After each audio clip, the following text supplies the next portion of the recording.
Tonight, NPP minority takes its war against oral committee a notch higher, charging former NPP government appointees to disregard the mandate of the committee and refuse any invitation from its members. A former government official and invited by this so-called ORA.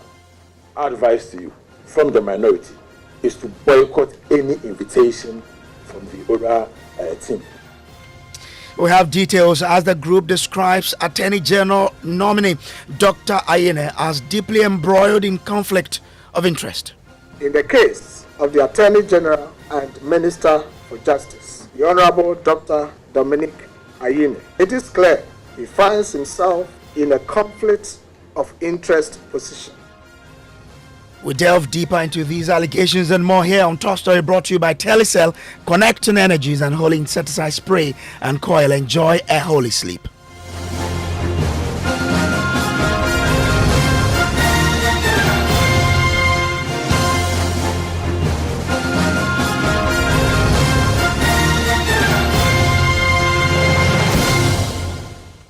And tonight, the opposition NPP group in Parliament are taking the war against the Operation Recover All Loot Committee a notch higher as it charges appointees of the Estrella Akufo-Addo administration to disregard the mandate of the committee.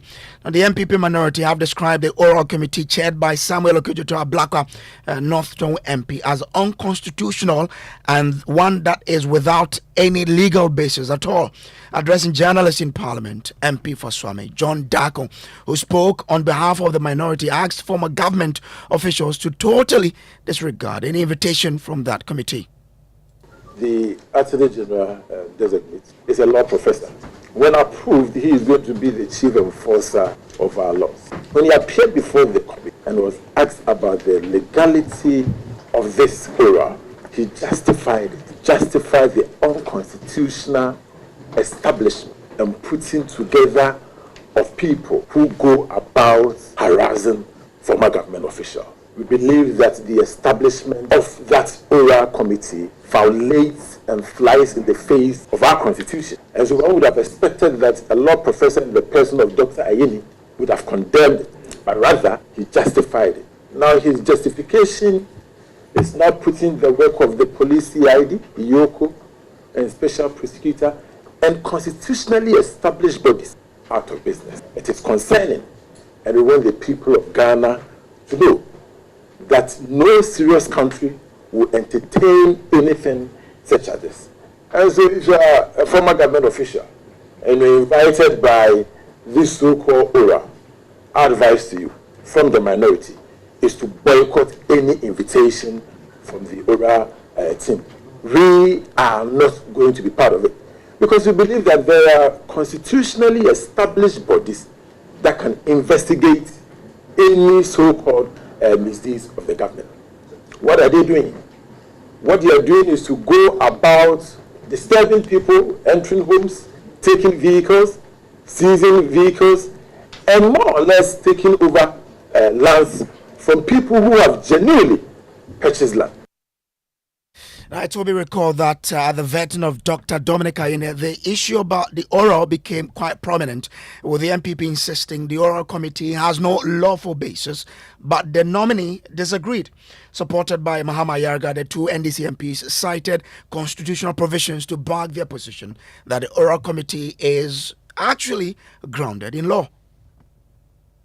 There is nothing about oral in Act 30. Now, the question whether oral is legal has been raised, by various people within the media, right? Oral is the Operation Recover All Loot. If you look at the preamble to the Constitution, it is very, very clear about what are the fundamental values underpinning the Constitution. The value of accountability is one of the preambular commitments in our Constitution. It's a primary value. Oral is supposed to exact accountability from persons either politically exposed or persons holding public office who used or misused their office to loot public resources by way of property, money, and other intangible resources. So oral is constitutional. Oral is legal. In fact, the fact that it is a non-legal body doesn't mean that it is illegal. There's a distinction between non-legality and illegality. So if somebody forms a committee to elicit information about instances of looting of public property and waste and resources, is it not to provide an avenue for compliance with this constitutional provision? Is that not what it is? No, we are. And how different is this campaign from the campaign that took place recently? See something, say something. If you see looting, say it. If you see stealing, say it. Also, you had the Attorney General and Minister for Justice designate Dr. Dominic Ayine and Bawku Central MP Mahama Ayariga.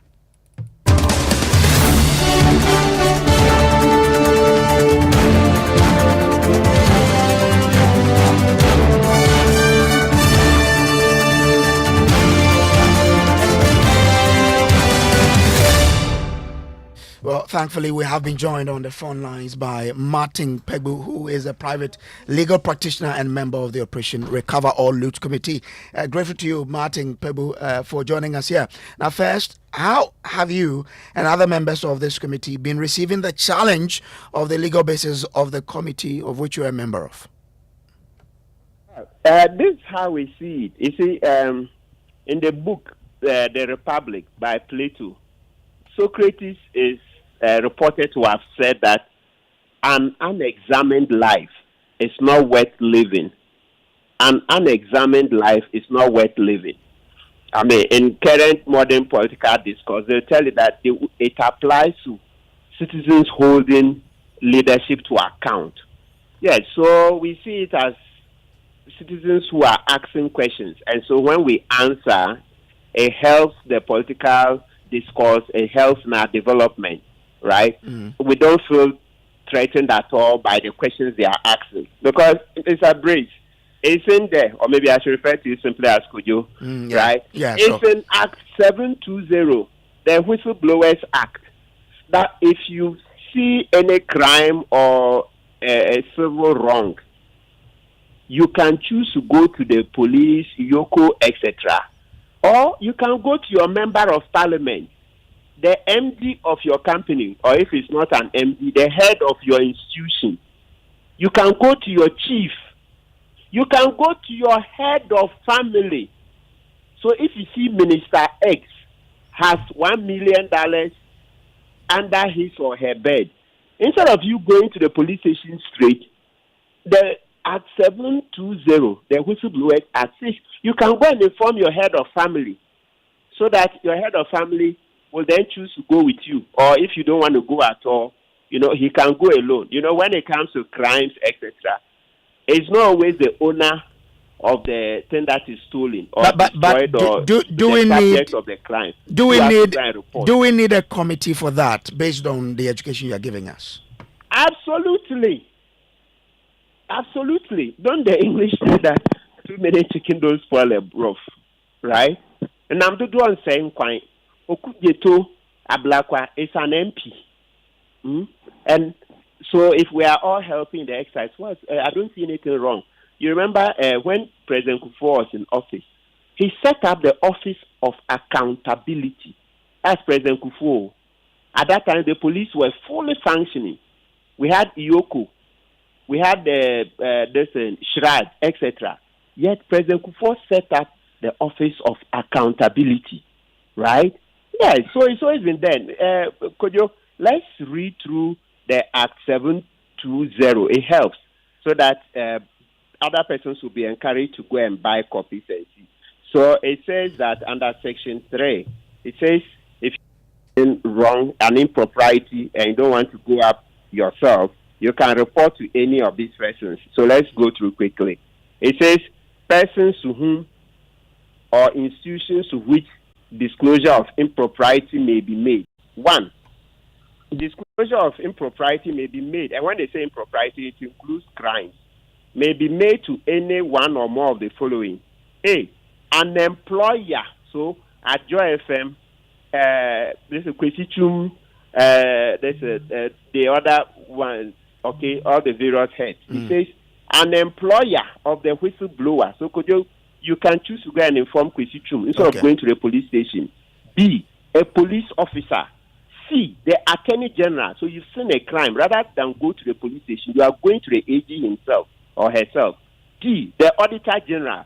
Can you imagine in the days of Domlevo? E, a staff of the intelligence agency, so NIB, National Security, Immigration, etc. F, a member of Parliament, Honorable Okujeto Ablakwa. J, the Serious Fraud Office, now IOCO. H, the Commission on Human Rights and Administrative Justice. I, the National Media Commission. J, the Narcotics Control Board, now Authority. K, a chief. So you can go to Ashanti. You've seen a minister taking money. Instead of going to the OSP, you choose to go and seek audience with Ashanti so that he will take up the case. L, the head or elder of the family of the whistleblower. Let's repeat. The head or an elder of the family of the whistleblower. Then you go to M, a head of a recognized religious body. So you want to go to your pastor. N, a member of a district assembly. They didn't even say the district chief executive yet. Who come to the DC or MC. But it says a member of a district assembly. Okay. Now the charge to former MPP appointees is to disregard your mandate. How do you react? From what I've just read, it's obvious that it doesn't help us as a nation to disregard our mandate from the list. You see, we didn't even have enough time to exhaust the list.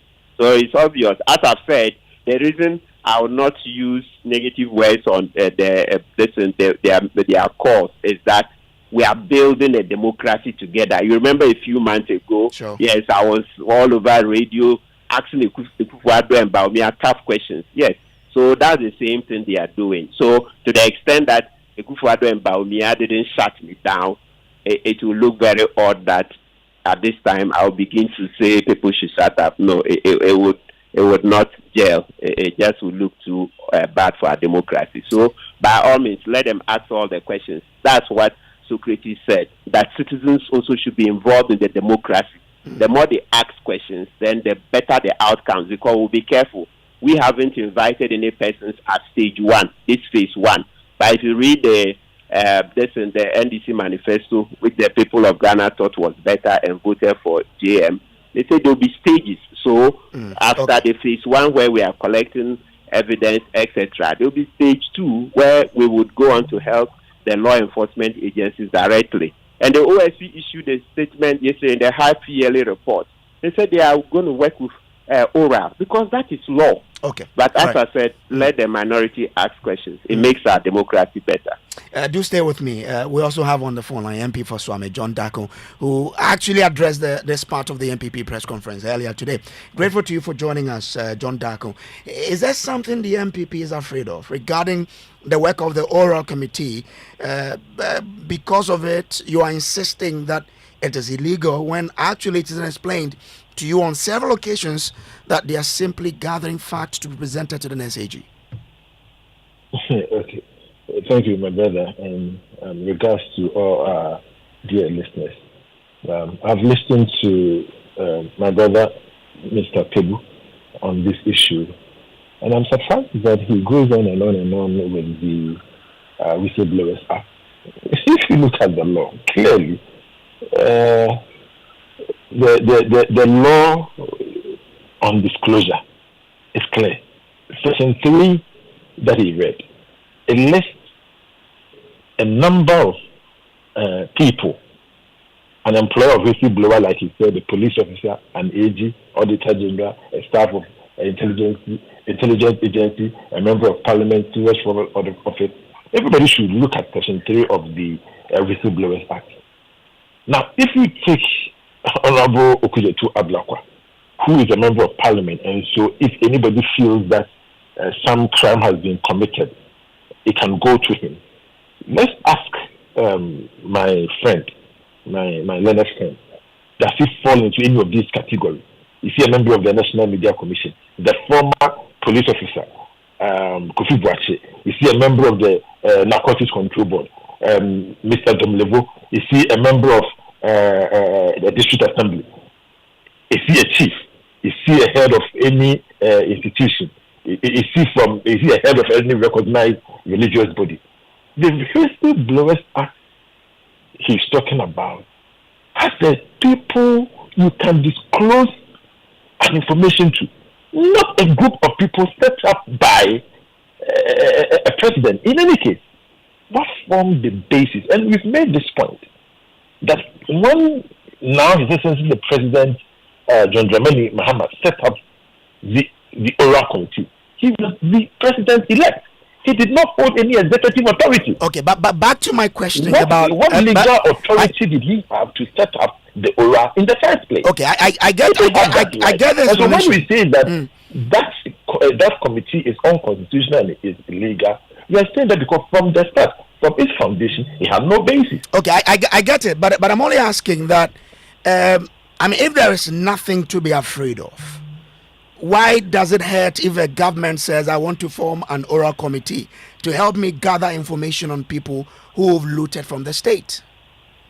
Wow. I am shocked that anybody will ask this question because you see, we are a country of laws. We are a country governed by laws. So unless there's a law backing such activity, we cannot take it for granted. Today is person A. Tomorrow is person B. Everybody in this country, including the president, must act within the law. Okay, so you cannot say that because you are not going to be affected, you allow the illegality to go on. Of course, the members of the minority group who held the press conference, we are not afraid of any oral group. We are not afraid that anybody will come to us. And I also believe that no former government official is afraid of this group. Okay. And what we don't want is a situation where bodies are set up to harass people. Okay. Now, people are going into homes of former government officials in the middle of the night. They are going to their lands, they are going to their houses, pulling buildings down, taking their vehicles, all in the name of ORA. Something which has no legal basis. Okay. We are saying that if we are serious as a country, we have institutions to build, we have institutions to protect. You have your CID, you have your the YOKO, you have your the special prosecutor. We have all these institutions. If you really are serious about fighting corruption, go to them. What is the legal capacity of Martin Pebu to be receiving information? We should ask ourselves. If you look at the list he himself gave, does he fall into any of these lists? Any of the list here? I get it. I get it, John Darko. I'm grateful to you. But stay with me. Let me bring in Martin again. Martin, if you should invite, you should invite anybody, because you say that the second phase of it will be to invite people. If you invite someone and the person does not turn up, what will you do? Do you have any legal basis to stand on to then take any further action? Oh, the invitation, as I said, we haven't reached that yet. Yes. So by the time we get there, as I said, we are going to be working with the established institutions. Oh, wow. Now you are not going to work with an established institution. It's not like what stopped the president from using the established institution from the manifesto that was brought out says that they will do necessary amendments to make sure that ORA works with the establishment, the established law enforcement agencies. Okay, and let me quickly correct the Honorable Mr. Darko. The list, as we read in law, is not exhaustive. No, that's not exhaustive. So it's been going to the head of family, etc. Well, you see, what Mr. Darko is doing, can you imagine, Mr. Brace? This list is saying you can go to your head of family. So if you are coming to people who is nearer the law, a lawyer, helping you to go to the institution, even between the two, a head of family who is not a lawyer, maybe does not even want to interfere, doesn't even like going to police or a YOKO, and a lawyer such as myself, who have shown at least over the last few years that I'm interested in not helping to fight corruption, etc. Between the two candidates, who would you think would advance the cause of the whistleblower? So, but if the lawmaker wanted a lawyer I'm to be saying doing that the that. list The is lawmaker not would have exhaustive. stated that. That's You it. know your interpretation of law. When- If the thing is not- All right, gentlemen, do stay with me. But another leg of this whole conversation, and from the MPP's minorities press conference, has to do with the caucus alleging that the Attorney General and Minister for Justice designate Dr. Dominic Ayine is deeply embroiled in a case of conflict of interest. At his vetting, Dr. Ayine admitted that some companies he represented as a lawyer in the past have commenced arbitration proceedings against Ghana, but insisted as AG he will always put the interests of the state above any consideration and that he is not conflicted. But the MPP minority disagree. According to Tano North MP Dr. Gideon Bawku, who spoke on behalf of the minority, Dr. Ayine should not have accepted the appointment. In the case of the Attorney General and Minister for Justice, the Honorable Dr. Dominic Ayine, it is clear he finds himself in a conflict of interest position. His law firm and he personally are representing companies that have filed arbitration claims in excess of over 500 million United States dollars. Can Ghanaians go to sleep believing that their money will be safe and that it will not be stolen through payment of dubious judgment debts, as we saw in the case of Wodiome?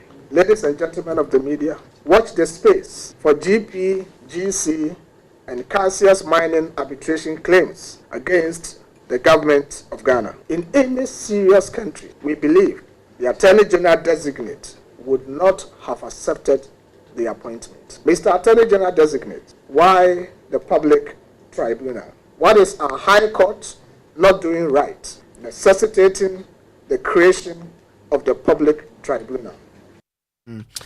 So that was the minority there at that press conference. Dr. John Darko is still with me. But first, we've been joined on the phone line by Godwin Eduji Tamaklo. He is a partner at Dr. Ayine's law firm, which is at the center of the MPP's case. Eduji, I'm grateful to you for joining us here. You've worked with him.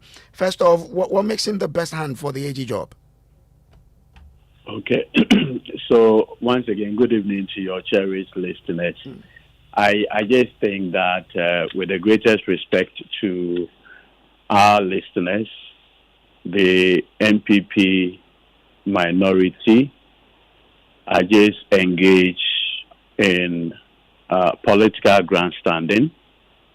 The issue that they have raised completely lack merit. There's no cause for concern because, one, the Honorable Dr. Dominic Akrotinga Ayine, now Minister Attorney General designate, the firm of which, like you pointed out, I am a partner with him. We have never represented GPGC as lawyers. We have never. In fact, as far as the arbitration matters are concerned, we were not the lawyers. Two, the award in respect of that arbitration has already been given. Now, to the extent that the award has already been given, what is it that the Honorable Dr. Dominic Akrotinga is going to do to reverse the award? You know what the MPP are engaged in? What you call gaslighting. You see, by now, key appointees of Mr. Akufo-Addo should be before police investigative bodies. Well, Godwin, hold on. Let me. You'll get there. You can explain that. But has your company or your law firm represented Cassius Mining before? So, at a point, we were lawyers, and this issue came up during the vetting. And the Honorable Dr. Akrotinga explained the matter properly. We were lawyers somewhere 2018, thereabout, for this company called Cassius Mining, until they took the brief away from us. Around 2021, 2022, thereabout. And since then, we've not had any engagement with them. In fact, the record will show that this company called Cassius Mining came before our courts here in Accra. The Honorable then Attorney General Godfrey Adame and a group of attorneys engaged them in our courts. We were not the lawyers. And this is over, if I'm not mistaken, over a year, 2 years now. And so for anybody to try to bring a relationship that has been, as it were, completely determined, parties have parted ways well over a year, and bring this matter up today, is completely mischievous. Look, and let me say this. The Honorable MP for Swame, Darko, who had the benefit of the Appointments Committee to, as it were, get every clarification whatsoever as far as the relationship between the firm and Cassius Mining were concerned, had the opportunity now to use the platform of the press conference to provide completely misleading information and anchor that on a non-existent conflict of interest. It's regrettable, completely mischievous, and the end is purely to score cheap, very, very cheap political points. Okay. I'm grateful. Let me bring in Dr. Darko here. Doc, you raised this issue at the vetting. How can he be conflicted when he, like Eduji has explained, they no longer represent the company? Again, he has explained that he will not be conflicted. Well, I mean, my brother, we needed to bring this issue to the attention of the people of Ghana. It's interesting that the company in which the learned member of parliament, Dr. Ayemi, represented, only brought this arbitration about 2 weeks ago. It's only interesting. It's very, very interesting. Yeah. Dr. Ayemi, I respect him very much. He was my lecturer. And so when I'm looking at this, I look at it very critically, because I don't intend in any way to disrespect him or to disgrace him. But if his firm stopped representing this company over a year ago, how can that be an issue now that he's an AG, even though they brought their rate, as you say, 2 weeks ago? In Cassius Mining, it was not just only his firm. He himself, the learned Attorney General designate, have written a letter defending the case of Cassius Mining, that they were entitled to over $400 million. He had written copiously. I mean, we need to. When did he write this letter? This letter was sometime, I think, 2021 or so, written to defend the claim of Cassius Mining. But that is what Eduji is explaining, that they stopped representing the company long ago.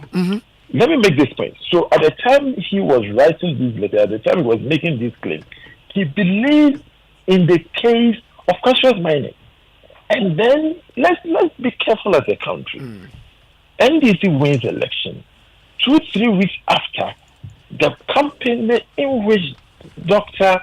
Dominic Ayeni represented now filed arbitration at the London Center of International Arbitration.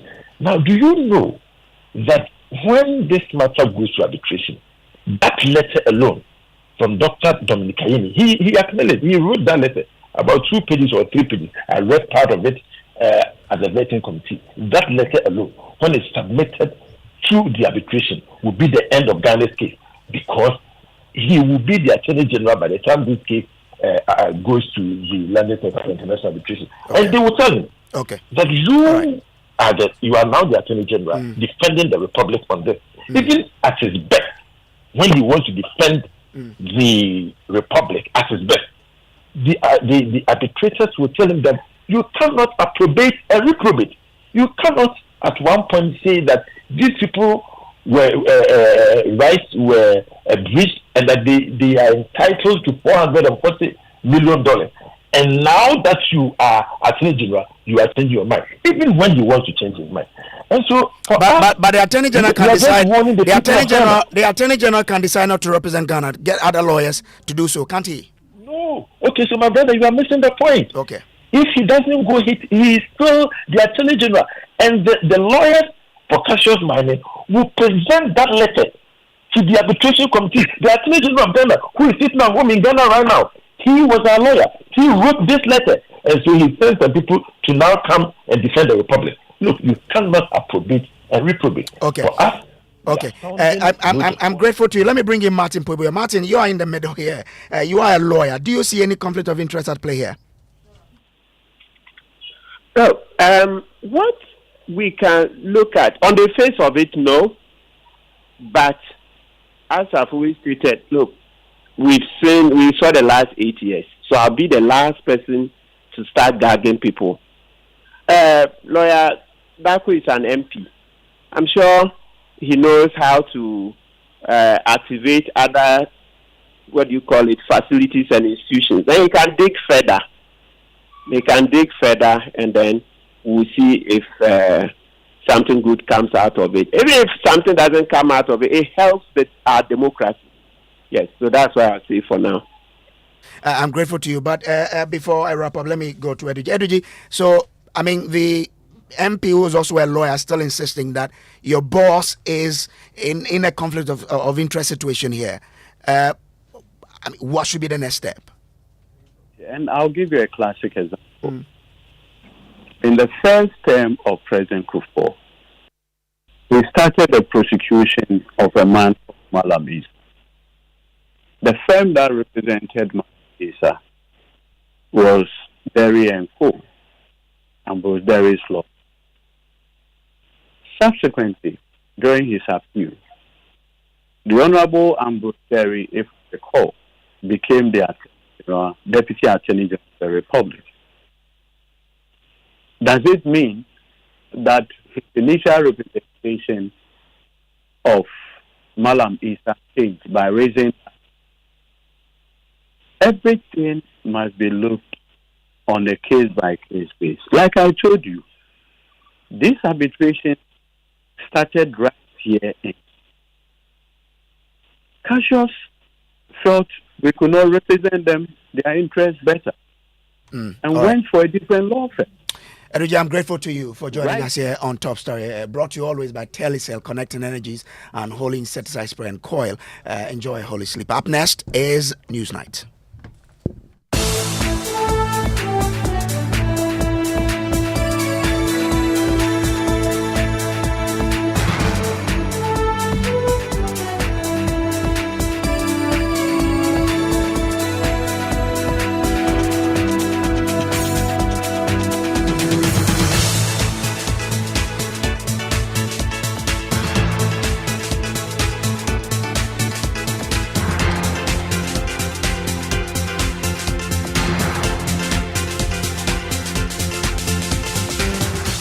Live on Joy 99.7 FM in Accra, on Love 99.5 FM in Kumasi, and over 30 affiliates across the country. Good evening and welcome to Newsnight.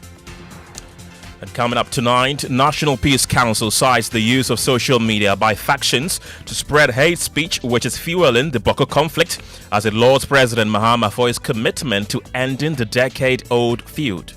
We have to find ways of containing hate language, hate speeches that are spread through the social media and even through some of the traditional media platforms. Mahama's upcoming engagement with the Ashanti Otunfo Seitu II this weekend, as he sends a strong signal about his commitment to secure lasting peace in Bawku. Nanado gave me a hint that Otunfo has been playing some role, and so I'm supposed to be with Otunfo. So when I go, it's one of the issues I'll discuss with him. We'll also hear from the former defense minister as he asks government to do whatever it takes to gain the trust of the various factions in the conflict, adding that military deployments alone is not enough. So security personnel will have a lot in the area, but keeping peace in Bawku, I can say it goes beyond just the deployment of security. First thing every government will have to ensure is that the two parties would have to give trust to you. Well, tonight we also put the spotlight on President John Dramani Mahama's regional ministerial nominees and their ability to tackle the region's unique challenges. Now, also coming up, IDEC intensified calls for partisan election of MMDCs following post-election survey where 75% of respondents expressed dissatisfaction in their local representatives addressing their key developmental challenges. And then the parties would also be held accountable and they will compete actively.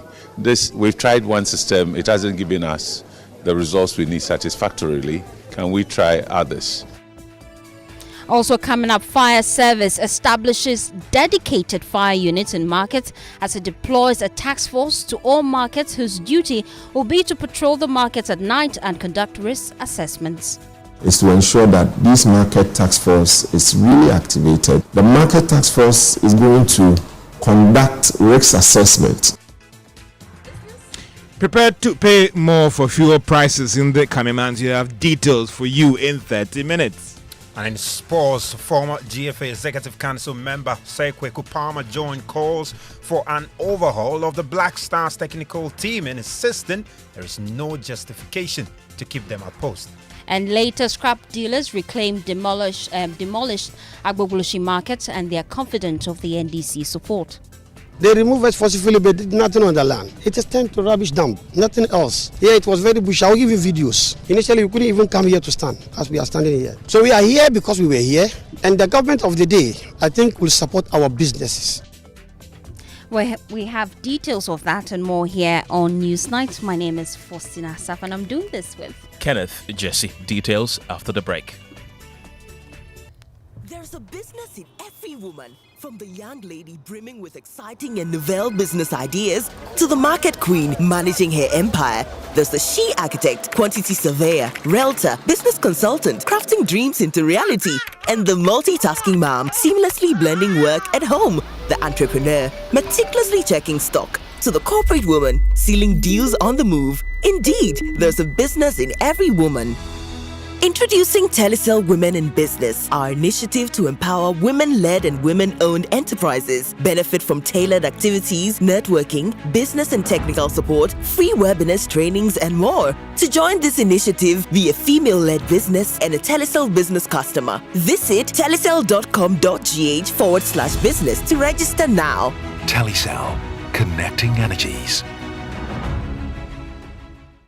First Sky Group, a wholly owned Ghanaian company made up of First Sky Construction, First Sky Bitumen Processing, First Sky Commodities, Volta Serene Hotel, Western Serene Atlantic Hotel, Serene Insurance, First Sky Energies, and Federal Rural Bank warmly invites you to its 22nd Thanksgiving service on the theme Proclaiming God's Unfailing Love, Romans 8:37. The Thanksgiving service in two parts will be hosted by the founder and executive chairman, Mr. Eric Sedi Kutoche. There'll be an all-night service on Friday, 17th January 2025 from 10 p.m. to 5 a.m. at the Trinity Temple Assemblies of God Church, TTAG Community 10, Tema. Ministering in word, Reverend Mark Sessi, National Missions Director, Assemblies of God, Sierra Leone. Reverend Sujit Alex, FAM's North Area Leader, Assemblies of God, UK. Thanksgiving service follows on Sunday, 19th January 2025 at the main auditorium of the Accra International Conference Center. The time is 10 a.m. Guest speaker, Reverend Stephen Yensum Wingam, General Superintendent, Assemblies of God, Ghana. Chairman for the occasion, Most Reverend Professor Johnson Kwabena Asamoah Jedu, the presiding bishop, the Methodist Church Ghana. Ministering in music will be MOG Music. Also in attendance will be His Eminence Right Archbishop Nicholas Duncan Williams, Reverend Professor Paul Frimpong Manso, Immediate Past General Superintendent, Assemblies of God, Ghana, Apostle General Sam Kwanchi Ankara, Royal House Chapel International, Reverend Steve Mensah, Charismatic Evangelistic Ministry, Most Reverend Dr. Paul Bawku, Apostle Professor Kojo Opoku Onina, Reverend Dr. Lawrence Tete, Reverend Dr. Sylvanus Amegashiti, Elam Group Corporate Chaplain, First Sky Group, and many other senior clergy. For more details, please call 020-854-3441 or 0248-940-021. First Sky Group 22nd Thanksgiving Service, proclaiming God's unfailing love. What if we told you that your next adventure is just a tap away? That's right. With Republic Bank Visa Credit Card, it's your time to win a staycation at some of Ghana's luxury beach resorts, 5-course dinner, a full-day spa service, or the ultimate, an all-expense paid trip to Dubai, the city of gold. Every tap brings you closer to winning in the Top Win and Fly with Republic Bank promo. Whether it's Infinite, Adishi, or Classic Credit Card, just keep tapping to win. New customers are welcome. This promo is regulated by the National Lottery Authority on the Caritas Lottery platform. Terms and conditions apply. Republic Bank, we're the one for you. You're listening to Newsnight. Share your thoughts with us on 055-1111-997. Now, let's start from Bawku, Ken, where the President John Dramani Mahama spent his day yesterday meeting with the leaders there and stakeholders, as well as feuding factions. Now, he will be spending a lot more time there following his resolve to ensure that he permanently halts the age-old conflict there. And today, he made public his intention to engage the Ashanti on the matter. Note that this will not be the first time the Ashanti has been involved in the matter. We'll drill down deeper into that shortly, but here's a quick recap of events yesterday and reactions. For decades, the Bawku conflict has become one of the major security challenges for successive governments.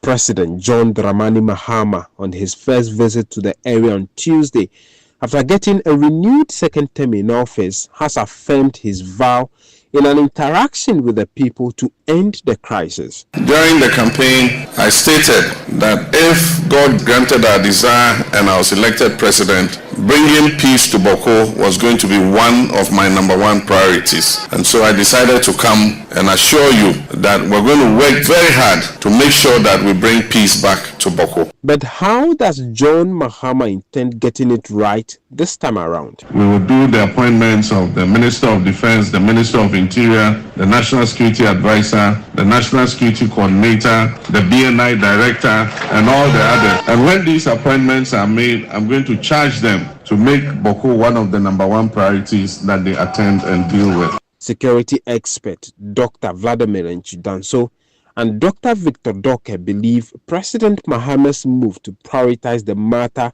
is laudable, as they urge him to also activate the Bawku Naire Peace Committee once again to facilitate the process. Prioritizing security and linking it up with our democracy is very, very important. So this mission is very, very important. Immediately he appoints those security heads, the Minister for Chieftaincy. They should ensure through the National Peace Council that the Bawku Naire Peace Committee is revived again. Hopes are high now for John Mahama to find a permanent solution to the Bawku crisis.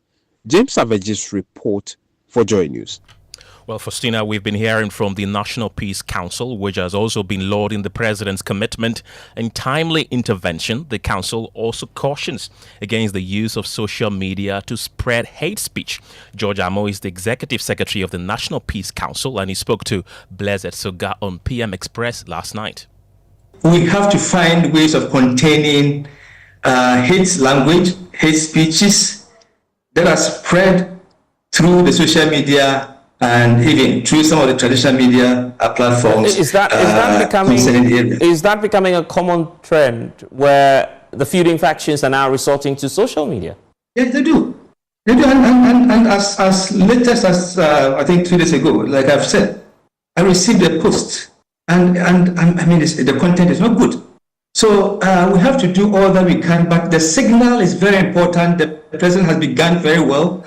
I think we have to keep the momentum, try to bring everybody on board. I can tell you the spoilers are there. There are, we will call them conflict peace building spoilers. They are there, and the conflict entrepreneurs. They are all waiting to see what will happen. So I think the president has started very well. We should keep to this, get ministers and chief executives who would prosecute the agenda in the strongest terms that he can. And I am very confident that Bawku will return to peaceful ways. Well, Kenneth, on the same show, the former Defense Minister Dominic Intiwu asked government to do whatever it takes to gain the trust of the various factions in the conflict. When it comes to the security itself, we have a lot of security reinforcement in Bawku area. So it's not about the numbers. It's not also about the equipment. In fact, for the armed forces in particular, I did make sure that we have a lot of equipment in Bawku. And not just that we expanded the entire barracks in Bawku, and the Honorable will confirm that. So security personnel, we have a lot in the area, but keeping peace in Bawku, I can say, goes beyond just the deployment of security or the deployment of equipment as well as the present security sources. It depends. It's a lot will depend, and it's going to depend on the people themselves, the two factions. The first thing every government will have to ensure is that the two parties would have to give trust to you when that you are an impartial arbiter and that you have no direct interest. If they suspect anything, you are going to face problems. And I think that issue came over and over and over again. The Honorable MP has been very helpful, especially during my time, in trying to give me information, give me leads, and my colleagues to see how we can resolve the Bawku matter, because nobody wants this issue. Even one life lost in Bawku or any part of Ghana, it's not good. So the situation in Bawku is that when it comes to the security services, yes, we have enough security services personnel there. We have equipment there. We have the logistics there. We've been spending on there, as you mentioned, the figures that are there. But we need to do more. Well, the former Chieftaincy and Religious Affairs Minister, Ken Stephen Asamoah Boateng, has also been advising the President John Dramani Mahama against appointing a regional minister for the Upper East region from any of the two feuding factions. Now, he also has been detailing what exactly his government did to resolve the crisis so far.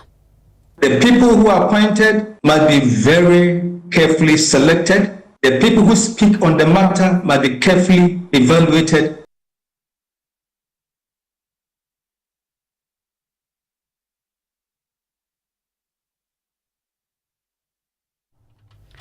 We'll bring you that sound shortly, but Ken, it does appear that the current government may take off from where the previous government ended.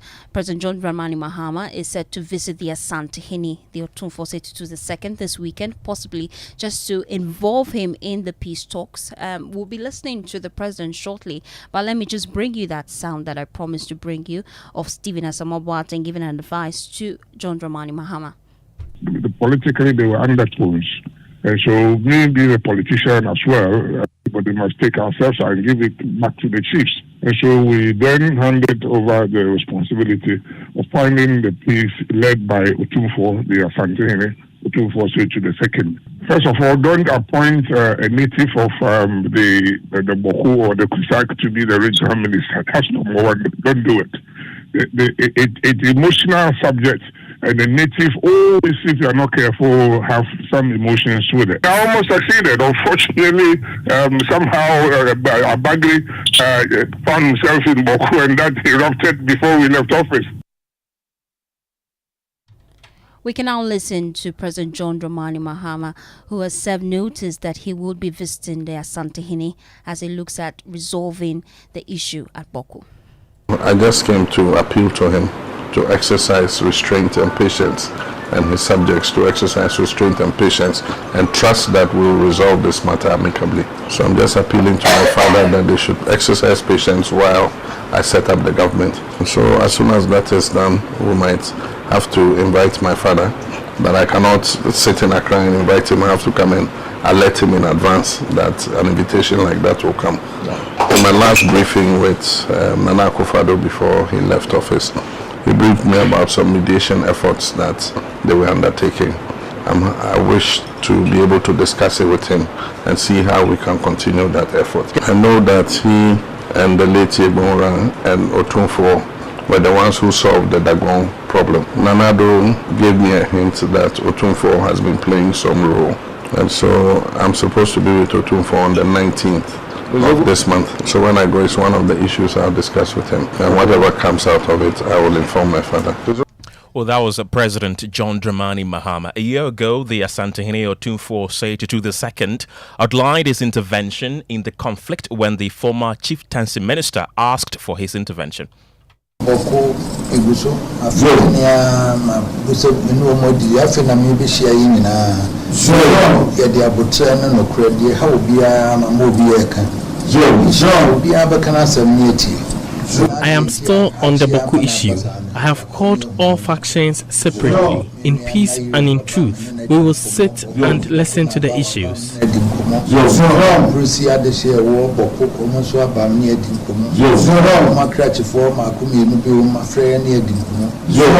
Both factions will be allowed to speak out, so we solve the issues. Already, I have spoken to the leaders of the factions and other relevant persons.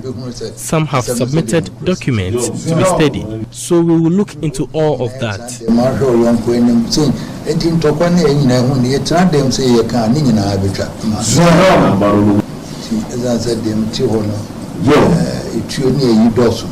We will all sit in one room and solve the issues.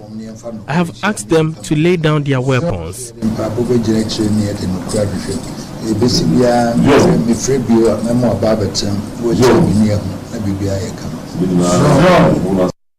Well, let's head to the Upper East region now and speak to our resident correspondent, Albert Sorry, for more on this Bawku issue. Albert, the president was in town yesterday to initiate talks towards lasting peace.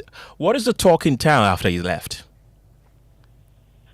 Yes, so one of the major things you find people talking about is how swiftly the president visited Bawku just about 1 week after he was sworn in. For many people, this is an indication of how seriously he is taking this Bawku matter. Of course, the party supporters and people in Bawku gathered to receive him because they are one of the first people to meet the president since he was sworn in. So there's renewed hope, basically. Now, Albert, various experts and also former appointees, they've all cautioned against the appointment of members of the feuding factions as regional minister. I'm just wondering what you're learning about Akamugri. Apart from him just being a party executive, what else are you picking? Yeah, so Donatus Akamugri also hails from the Bongo district, which makes him someone who will be seen as neutral because Bongo people are generally Fafra people, and because of that, he will be seen as somebody who is neither supporting the Kusasis nor the Mampusis in the Bawku conflict. And because of this, he is likely to be seen as a very neutral party. But of course, it normally depends on what the people feel about the work that you are doing. Because past ministers have come in, and some of them really were also neutral if you look at where they came from. But somehow, some of the people in the factions often had issues with how they are handling certain things, and that makes them feel that there is some sort of bias against them. So it will depend on how Donatus Akamugri is going to handle things when he finally gets into office. Interesting one there, but what has been the reaction to his appointment in Bawku? This morning, we spoke to a few residents in the area, and they are waiting to see what new ideas he's going to bring on board, what new strategies he is going to adapt. But the few people that we spoke with, you get the general sense that they are hopeful that he'll be able to, play a neutral role in terms of how he will mediate and also the security measures that will be taken to bring lasting peace to the area. Right, Albert Sori is our Upper East Regional Correspondent there. Thank you very much. But let's now focus on President Mahama's nominations of regional ministers, and his first batch of regional ministerial nominees are out. However, the nominees are faced with unique challenges that require them to be strategic and decisive in their decisions. Key is Greater Accra region being the most populous region, while the Upper East region takes center stage due to the ongoing Bawku conflict.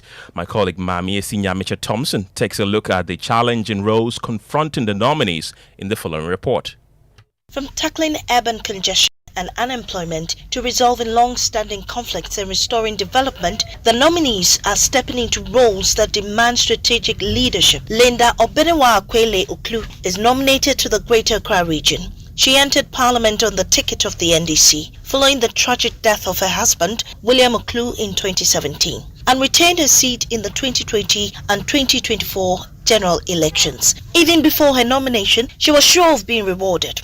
I mean, apart from my Gizo that was given a ministerial appointment, we haven't had any minister. So I'm looking forward to the President-elect, President John Dramani Mahama, that he will consider Shayo Sudoku. And I'll be one of the first ministers if I'm being appointed. As a professional economist, banker, and insurer, would she be able to navigate key challenges such as land grabbing and land disputes, overpopulation, housing deficits, filth, public health, and security concerns? The task ahead is great as she fills the shoes of predecessors Ni Amashite, Shekai Sikwe, Ishmael Ashite, Henry Korte, and Daniel Ni Kwate Titus Glover.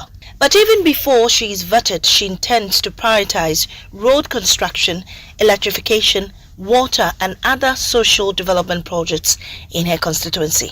The Upper East region is the 8th biggest region in the country, with a population of about 1.3 million. A key reason making this region very dear to this administration is the Bawku conflict. President Mahama is determined to bring peace to the area. To help him navigate this complex crisis, his ministerial nominee, Donatus Akamugri Akanga, he served as Upper East Regional Secretary of the NDC since 1998 and courted the trust of the party base and residents alike. He hails from Bongo and is seen as a neutral party mediating the conflict. I think he's somebody who is matured and a grown person, he has so much insight about the conflict.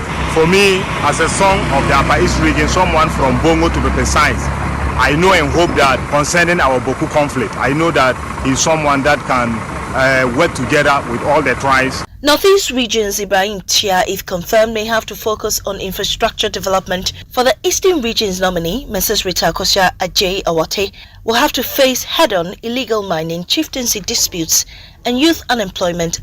The Oti region's unique challenges, coupled with the absence of consistent parliamentary representation over the last 4 years, require the new nominee, James Kojo Japon, to focus his attention on infrastructural deficit, sanitation and water issues. The Ahafo region's Charity Gardener, Savannah's Salisu Awuribi, Northern region's Ali Adolf John, and Volta region's James Gunu will all have to face similar challenges head-on if confirmed by Parliament after their vetting. Mamesi Nyamiche Thompson for Joy News. Well, Kenneth, we still have a lot of reactions, and in the Ashanti region, residents expect the minister-designate to prioritize the completion of ongoing projects and drive developmental projects as well in the region. Well, here's Anabuachi Yadu with a report. Taking over from the likes of the Honorable Simon Osei Mensah and the Honorable Samuel Sapon, alongside Madam Elizabeth Ajaman, President John Dramani Mahama has nominated the young Dr. Frank Amwakohini as the Ashanti Regional Minister Designate. Dr. Frank Amwakohini, who is the current Secretary of the NDC in the Ashanti region, is expected to steer the affairs on behalf of government in the region. Today we took to the streets of the Ashanti region to engage people on how Dr. Frank Amwakohini can drive development. Eugene Osei-Tutu shares how Dr. Frank Amwakohini, with his young age, can drive development into the Ashanti region. I think that he has the necessary experience being the parliamentary candidate for Mampong constituency, being the regional secretary of the party in the region, clearly demonstrates that he has some gravitas and some grassroots mobilization and appeal. When you follow his social media, you can see he enjoys a good camaraderie with the rank and file of the party. He's now the regional minister, meaning the activities go beyond the party organization and secretariatship or the job that requires administrative job at the office. I think that he has what it takes to do that. He has a lot of experience. The original minister, his predecessor, is alive. He has the likes of Samuel Sapon, who is also an astute figure in the Ashanti politics of the NDC, also alive. He has a lot of people to build on their institutional memory to do this, the various projects. The Agenda 111 there, MPP promised 16 for the Ashanti region. One, as you know, was completed, which is the one. There are about 15 of them to go. We also have some hospitals that are, still not operationalized. For example, the Syria Hospital is supposed to be the regional hospital. We have the 500-bed Afari Military Hospital and all that. I think that it has the necessary camaraderie and base to be able to do well as Ashanti regional minister. So let's see what he will do. But even before he goes through vetting, Dr. Frank Kamwakuhini believes that there is an uphill task ahead. He has visited the Ashanti Regional Coordinating Council, where he says that he will prosecute the Honorable Simon Osei-Mensah for neglecting the presidential villa. Looking that this is a government facility and everything here belongs to the government of Ghana. And as such, with a presidential villa, what happens here is that it's the state security that provides security for us, i.e. Ghana police and then the military. So to my surprise, how could they remove frames, air conditions, furniture and all this from the residents without the Ghana police taking notice of such movement and such looting right here in the residence? So it calls to question the loyalty of even civil servants to the Republic of Ghana. So it goes beyond what the politician does. There is an estate manager, an estate engineer. There is someone who keeps the keys to these buildings. And to my surprise, there is someone who is employed and being paid with taxpayers' money.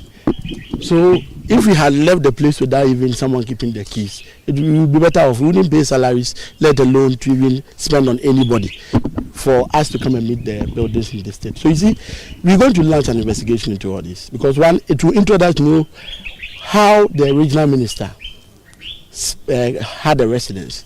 Did he pay to stay there as a private person, or the state still had to pay him to rent a residence outside of the RCC, whilst there is one here that has been left unkept for the past 8 years. With the nomination of Dr. Frank Kamwakuhini, residents are expecting that numerous road projects, markets, and other promises made by the previous government, including hospitals and interchanges, will be completed by the NDC government. For Joy News, my name is Nana Bwachidamkwayadum, Kumasi. While you're still listening to Newsnight, remember to share your thoughts with us on 055-1111-997. Still to come, we'll take you to Agbopolosi Market here in the Greater Accra region, where scrap dealers have already started reclaiming the demolished property. They say they are confident of the NDC support, and we'll tell you all about that after business. George Riafi joins me in the studio. George, what should we expect? Well, expected from Friday, fuel prices are likely to go up marginally, but hold that one variable constant. Now, going forward for the first quarter, you're also likely to see other reviews as well, prices going up, and I'll be telling you more why we should be looking forward to further adjustments in prices of petroleum products at the pumps. And the Ghana Fiscal Service begins stakeholder engagement as it works to review how it for this year. The business news on Newsnight is brought to you by MTN Business. Welcome to the new world of business. Kingdom Books and Stationery, Synthesis Tanks, and Pepsodent Herbal and Charcoal. The other day, I visited Kwaku at his spunky new office to congratulate him on opening his business. And man, was I impressed. The business is just moving quick. The sales, customers, everything is just working seamlessly. The secret? He said, it's MTN Business Broadband. In this fast-paced environment, we need fast and reliable internet to support all business types. No laggy online meetings, great download and upload speeds, impeccable business management systems, all inclusive. I mean, you can have it all. Sharp! I signed on immediately. To enable your business stay ahead and stay connected, make sure you're signed on to the best internet made just for businesses. MTN Business Broadband. Sign up today on broadband.mtn.com.gh and manage your account on my MTN app. Call 0244-308-111 for more information. We are good together everywhere you go.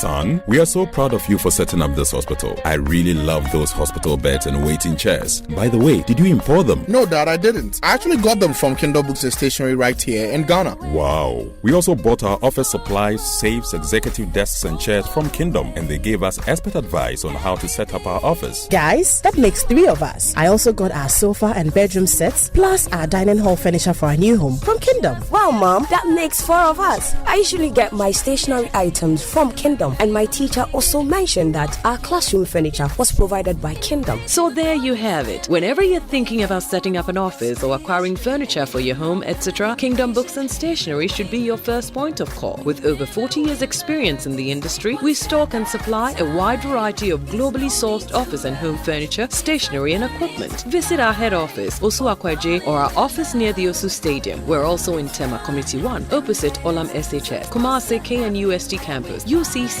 Cape Coast, and now at the Marina Mall, Airport City. Or call us 0302 764101, 764209, or 762792. Visit our website www.kingdomgh.com.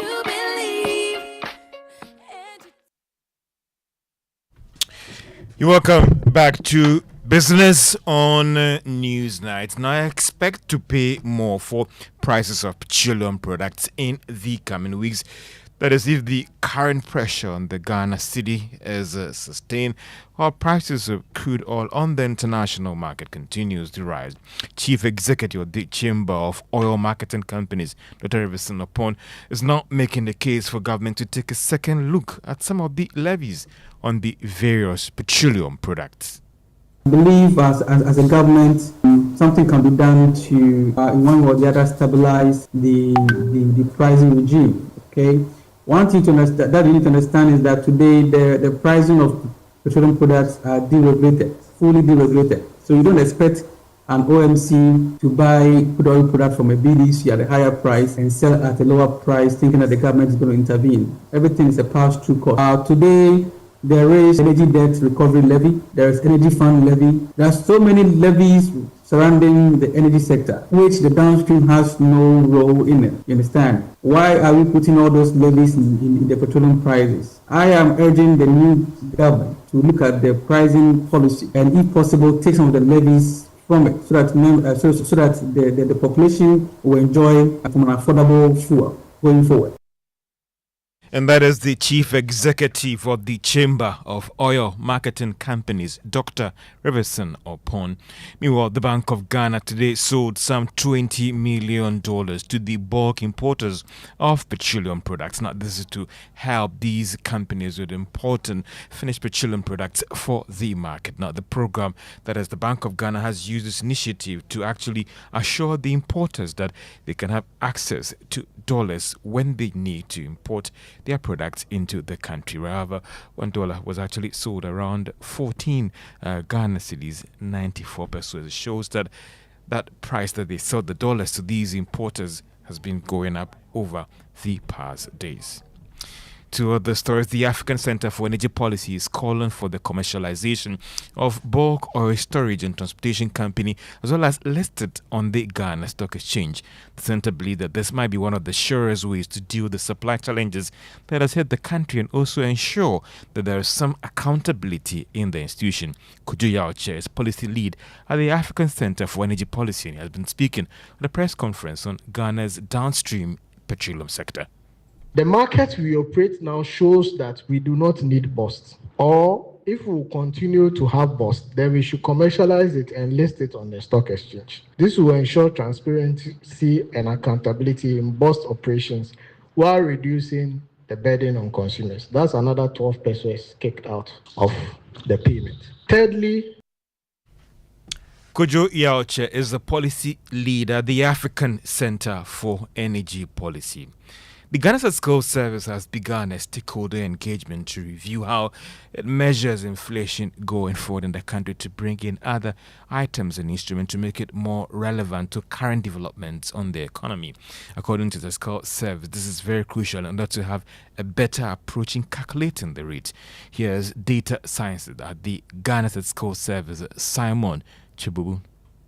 What we did basically was to identify items in the inflation basket which actually drive the rate we report every month. And how did we do that? We looked out for items that have standardized unit of measurement. We look at the percentage change in these items from 2018 to 2024. And by so doing, we were able to compute the net effect of each of these items per month and then did a ranking. And out of that, we were able to identify some 15 items appearing in the top 15 ranked items over the period. Data scientist at the Ghana Statistical Service, Simon Chinotab Oliamo. Two other stories, and the manager in charge of strategy and operations, the accounting firm KPMG, Annie Fostina, has urged businesses to adopt digital platforms to enhance customer management. She spoke on Joy Businesses Advisory Series, that is the 2-week program aimed at equipping small businesses with financial and business development insights for the new year. That is the Joy Business Dialogue. There are various ways in which businesses can adopt digital platforms. So you find that there are a lot of toolkits. So let's say accounting software. And that becomes important because you can then tell in terms of sales, which of my products is selling the highest. Should I offer some discounts? Should I offer loyalty benefits to some customers based on that? So you find that it's very key. I know that Winston comes here every Wednesday, every Friday. Oh, good afternoon, Winston. How are you? How was your day? It starts with that. That is also customer experience. We also have very basic tools like Microsoft Excel, for instance, if you can't really afford the more advanced CRM tools, for instance. So it's then saying, how do we use what we have to enhance the experience? Annie Fostina is manager in charge of strategy and operations at accounting firm KPMG. Tomorrow at 1 o'clock on the marketplace. And joining us to be engaging the manager of advisory at KPMG, that is Ezekiel Akpa, as you look at unlocking business opportunities with the adoption of modern technology. And it's at 1 p.m. on Joy News Marketplace for more analysis on how you can pick some golden nuggets on how to grow your business and strategize for the new year. And that's all for business on Newsnight. Back to you, Fostina and Kenneth. Thank you so much, George, for bringing us that update. Now, starting tonight, the fire service will deploy dedicated task forces to patrol markets at night and conduct risk assessment. It all forms part of their effort to prevent the devastating effects of fires. Now, the fire service has initiated the deployment of personnel to markets nationwide. The divisional officer, Grade 2, Desmond Aka, who is actually the service PRO, says that these teams will work to mitigate the risk, and they'll be working mostly at night. We want to deploy as many as possible of our personnel to help us to be able to deal with this incessant market fires, especially where we are having this challenge or has to do with these makeshift market structures where it is not properly planned, and the predominant structures are wooden and they are closely knit to each other.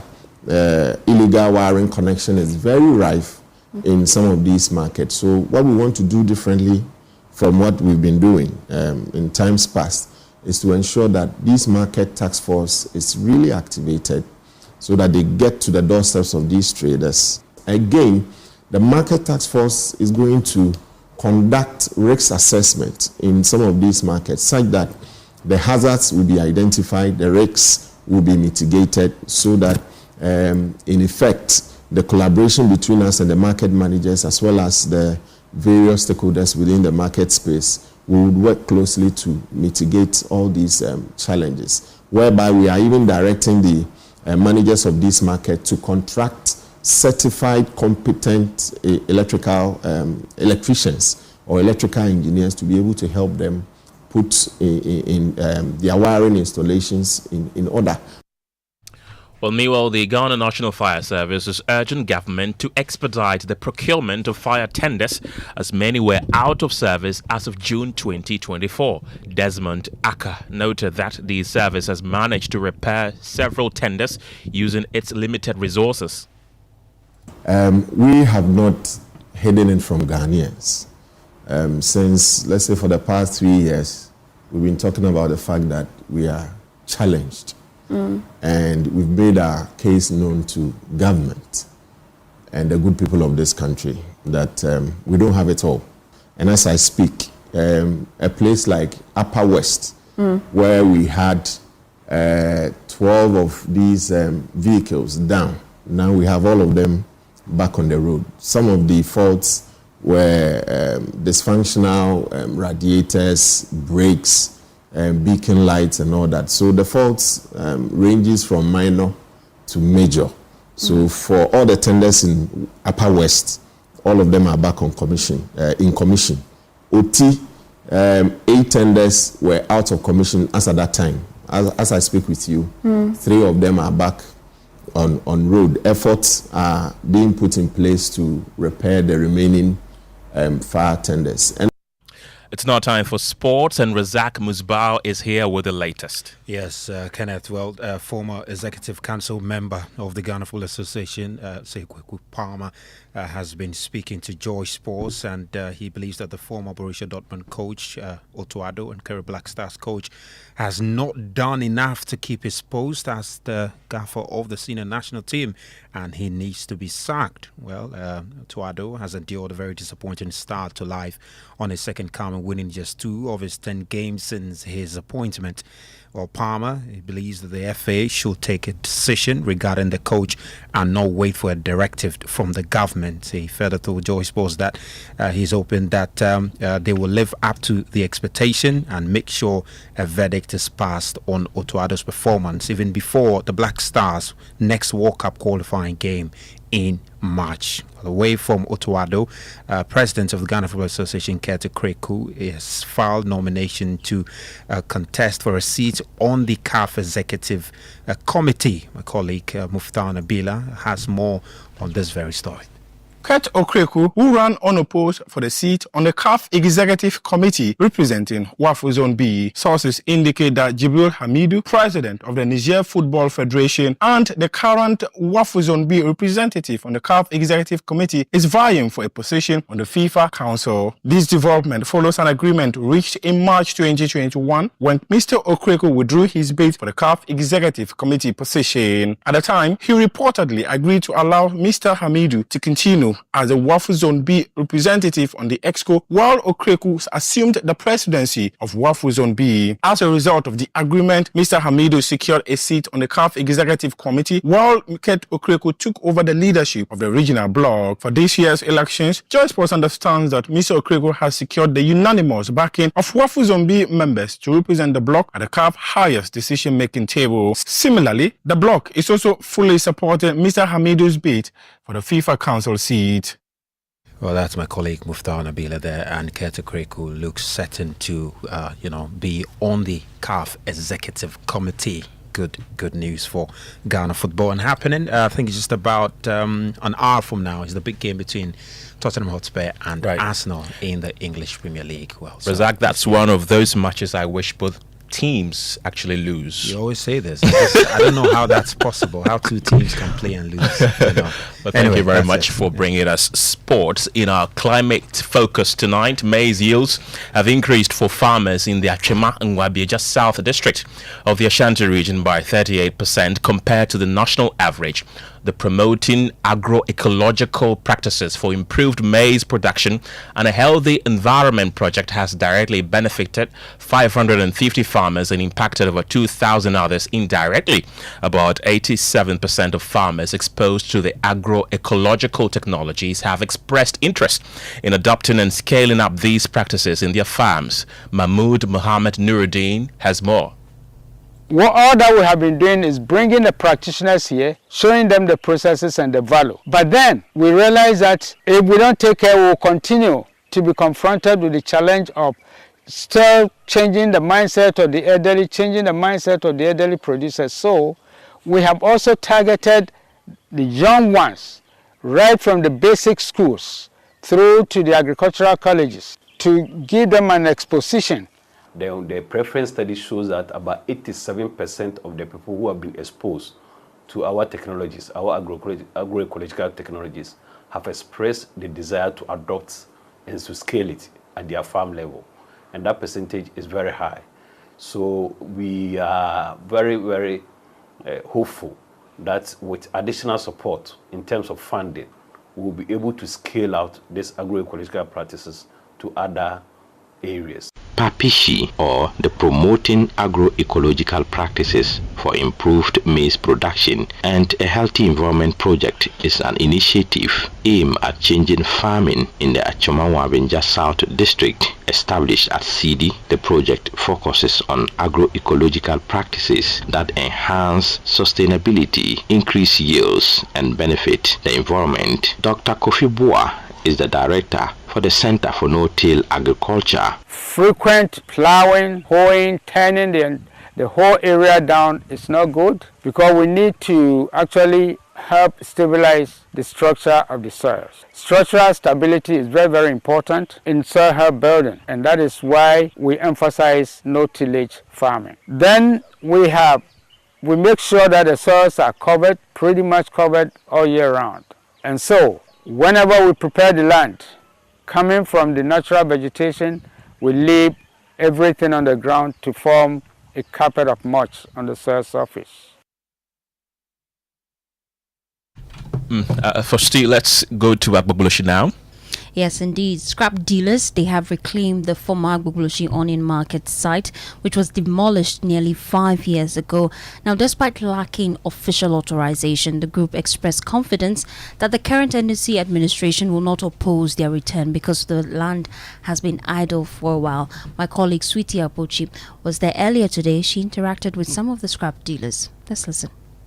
Less than a year ago, we did a report for you on the Joy News channel about scrap dealers and onion sellers who were displaced and were moved to Ajen Kotoku and the rest. But this morning, we are hearing that there are plans underway, as my cameraman will show you later, that there are structures here that shows that they are planning to return back to the same place that was demolished a little over, I think, 4 years ago or so. But the chairman is here with me. I want to hear the story from his own mouth. Chairman, thank you so much for speaking to us. I've seen structures. I've seen lots of people here. What's happening? Grateful. You are welcome. We are here because we were here before. We've been here for over 30 years before MPP came and evicted us from here. So they forcibly evicted us. Even the relocation hasn't done. They have done nothing of that sort. They only relocate onion sellers, but they didn't relocate scrap dealers. And we suffered a lot in their hand. So a change of government has come, whom we've worked with several years when we were here. So I think it is good for us to come and replan how to sit, so that when the government is very certain, then they come for us to start our whole agreement. You started by saying the NPP moved you, but I remember it was Henry Korte who was then the Greater Accra, yes. And so they said that they had plans to redevelop this place, Agenda 111 Hospital. In fact, we did a comprehensive report on this place, and at the time we came, the wall, the one that brings you into the Fadama Clinic, was still up. And so those were some of the complaints. What assurances did you get, for which reason you want to return back here? But you can see the vast of the land. The land is there. They did nothing on the land. They removed us forcibly, but did nothing on the land. It is turned to rubbish dump. Nothing else. Yeah, it was very bush. I will give you videos. Initially, we couldn't even come here to stand, as we are standing here. So we are here because we were here. And the government of the day, I think, will support our businesses, because they were supporting us then. You say you think will support, which means they haven't given you a go-ahead to come back? No, not to come back. For them, coming back, it is not their priority. We have to come back. Well, we were here. Let me tell you, we were evicted here because of support base, political abuse. Tell me, if it's not political abuse, what have you done here? Which of the agenda, 77 or 99 or 11, what have they done here? Nothing else. Then to turn here to rubbish dump. So I think we are here because NDC government is a government that supports small-scale businesses like ours. Well, we've been receiving some of your comments, and Ken, I'm just reading some of them. This is coming from Spintex, Nana from Spintex Road, and he says, why is the NPP afraid of oral? Certainly, they've acquired all that there is to grab in Accra.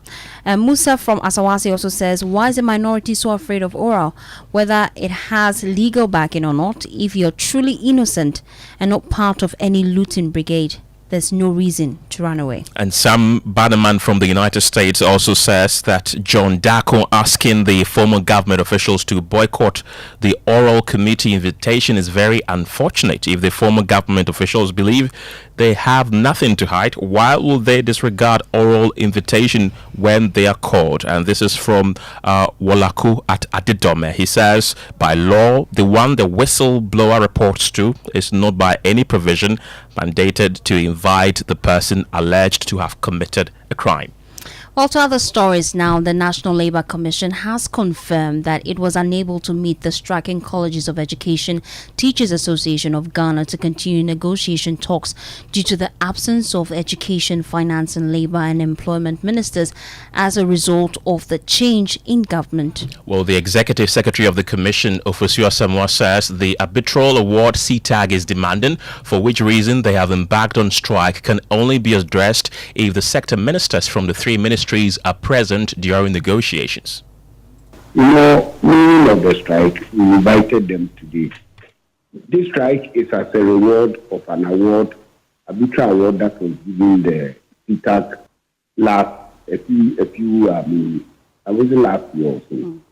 Now, at a point in time, the government did not honor its part of the deal by paying the arbitral award. So CTAG threatened strike. Based on that, the National Labour Commission went to court to enforce. But one problem for now is that this is a new government in place. We don't have the minister in place. And then the amount involved, I don't think that we need to director can work on it. So we have applied for the hearing notice, a bit to be fixed for the case to proceed for the enforcement of the award that the commission did. However, we anticipate some difficulty within this short space of time because the amount involved is quite big, and I think the government will have to settle down to do that. Yes, that is a probable problem that is likely to arise. Because certainly the government must be represented, and in this case, their employers is the Ministry of Education. I don't think we have an education minister in place. I don't think we have a minister of employment in place to handle this matter. Meanwhile, CTAG President Maxwell Bunu says it expects negotiations to resume after January 20th after today's meeting unfortunately did not come up. Maxwell added that the strike will not be called off until their demands are met. Well, we are engaging for now, so we ask that engagement to be completed on the 20th. So they can re-invite us after 20th. We don't know exactly what date they are going to fix. Reopening is on 27th of this month. Okay. And the main reason for which the students' initial date of reopening, that's 18th of November 2024, was actually deferred to 30th January was because they have not been able to migrate us as a government then. So they are aware that they needed to speed up the process to ensure that staffs of the College of Education are migrated onto the university salary structure. So we told them that even though they have deferred the reopening last year, the new date will also come very soon. So they need to take steps to actually comply with the arbitral award as granted to us on 2nd May 2023. But I think you are aware that the 13th January came and still the issue was still outstanding. So we're only hoping, against hope, that they will take steps to get the migration done before 27. And if that is done, I'm sure that can give some hope to our people that they are listening, and therefore the remaining issues could be considered. Yeah. Well, that's CTAG President Maxwell Bunu there. Principals of Colleges of Education Ghana, PRINCOF, have also been reacting, and they have indicated that they will engage CTAG and other stakeholders to ensure the issues are resolved before school reopens on January 27th. Professor Samuel Atintonu is president of PRINCOF.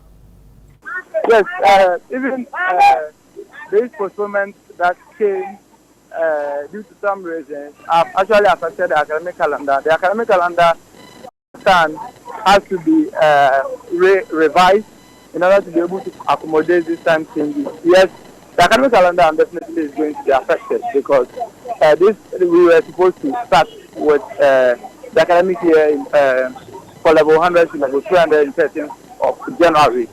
So definitely this would negatively impact on the academic calendar, and if care is not taken, just like last year what happened, there are going to be some extensions that would greatly affect students in the colleges. So we had the Swale Razak, who's the president of the Teacher Trainees Association of Ghana, saying that if it drags beyond the 27th January reopening date, it is going to affect the academic calendar. And Fostina, let me leave you. Yes, leaving me with Akofa. Hi, Fostina. So much today from Strong and Sassy. Yes, indeed we are. So last week we began a conversation finding out why people can't stick to their New Year's resolutions, why they can't stick to the goals they set. We had an amazing conversation and we're continuing. So this time around, we're taking a look at how to attain excellence. So we're building off from where we left off last Wednesday. We're hoping that our listeners join us again. Yeah, so we have a wonderful conversation. I'm looking forward to that, and I'm hoping that you do something on weight loss because I've been trying so hard. So it's part of it actually New Year resolution. I'm not sure I'm doing well so far. I think we are in the same boat because a bit of the conversation actually happened last Wednesday. You know, our guests were touching on the fact that we need to extend grace to ourselves and, you know, not really be hard on ourselves when we're not able to achieve our goals. So we'll talk about it further, you and I. Yeah, we have to get into me, it. Though? I also want to lose weight. It's okay. And that's how we leave the studio, and we leave you in the great hands of Akofa for Strong and Sassy. My name is Fostina Savan, and I've been doing this with Kenneth, Gyasi.